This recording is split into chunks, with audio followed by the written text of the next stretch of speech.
Hello and welcome back to another episode. Today I want to talk to you about being an artist, and certainly in my experience the strange tension that exists between the idea of being creative and being productive, vocation and profession, capabilities and career prospects. You see, from a very young age, as early as I can remember, people have been telling me, you're an artist, you're going to be an artist, young man, very creative, oh yes, very creative. An artist or an architect, I think. And all the way through certainly through high school, that was where I was being pushed towards. I was very capable at maths and science. I was actually quite a good sportsman in my youth. But nonetheless, art had been identified for me in some respects. And so when it came to the end of high school, and incidentally, I enjoyed my art. I've done a whole video on the art that I produced at that point in my life. I was faced with the possibility of going on to college. It's actually a college called Yale College in North Wales. And I turned up for the open day, and having just done an A-level, well actually an AS and an A-level, so 2 solid years of producing art and having it appraised and thinking about the justifications for it all, because you have to evidence your work, and then you're thinking in a whole presentation on the wall. At least you did it anyway at that point.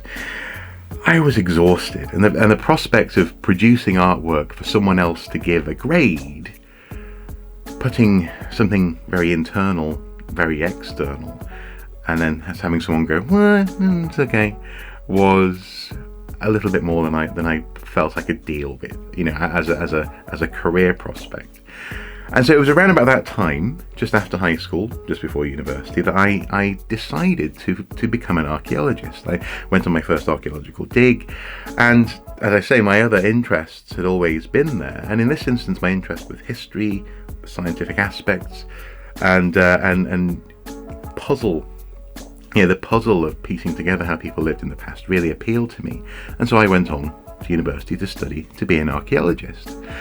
And art continued in some form throughout those years, but it was never really great art. There's one painting I have a photograph of that was sitting on the radiator halfway up the stairs in my house in my 3rd year at university. And it's not a great painting. The perspective is all wrong, the colours are too sort of monochromic, as it were, or too unnuanced, and it was serviceable. It kept the fires burning in terms of my interest for producing art and painting in particular, but it wasn't great.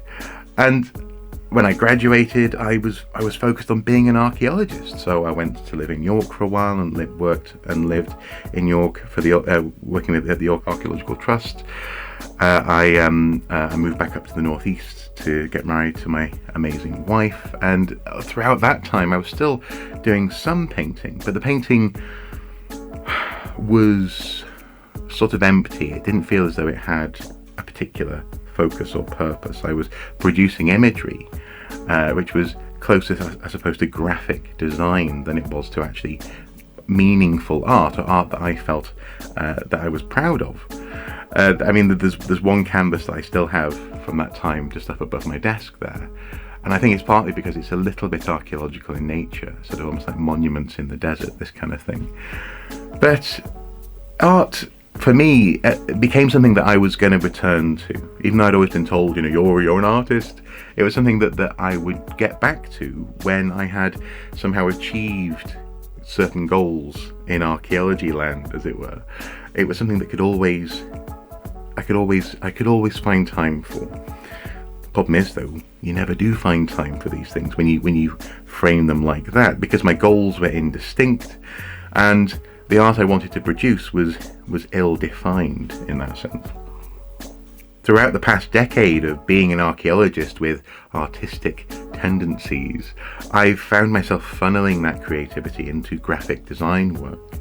I've created logos for archaeological projects, I've done logos for my work and my broader business, and that has been enough to sort of sustain me. I've had fun making memes about archaeology and history stuff. playing, I suppose, in the digital space, using programs like GIMP to make cool images, and images that work on things like t-shirts, for example. But as productive and in some ways satisfying that work was, it never fully scratched the itch of my creative urge, as it were. I still always told myself, well, one day I'll return to painting, I'll return to actual proper artistic output. And I never really fully defined that until fairly recently. During the pandemic, in fact, I finally found an outlet that feels right at this stage, at least in my creative life.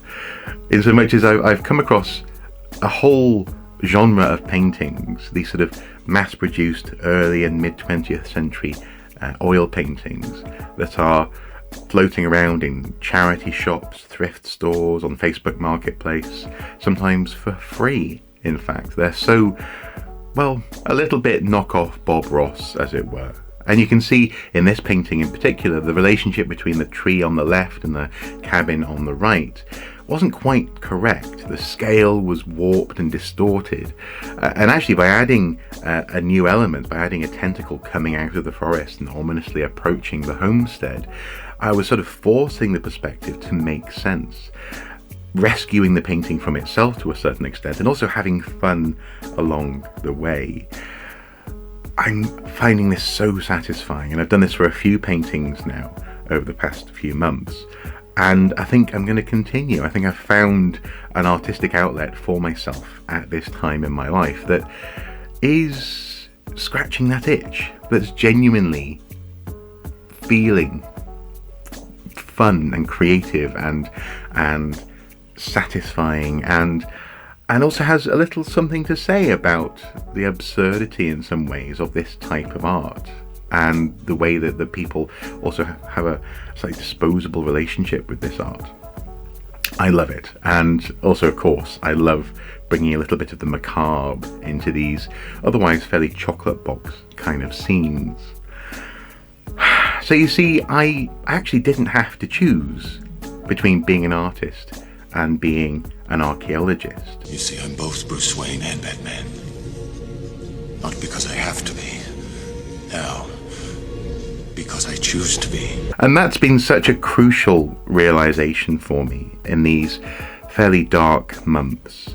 A little creative light, a spark of inspiration, and it's augmented my personal and professional life during what could have been a fairly depressing time. I just needed to share that with you today.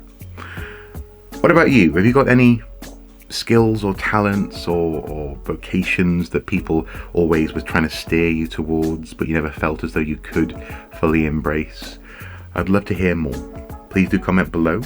Thank you for watching, and until next time, do take care. Bye bye.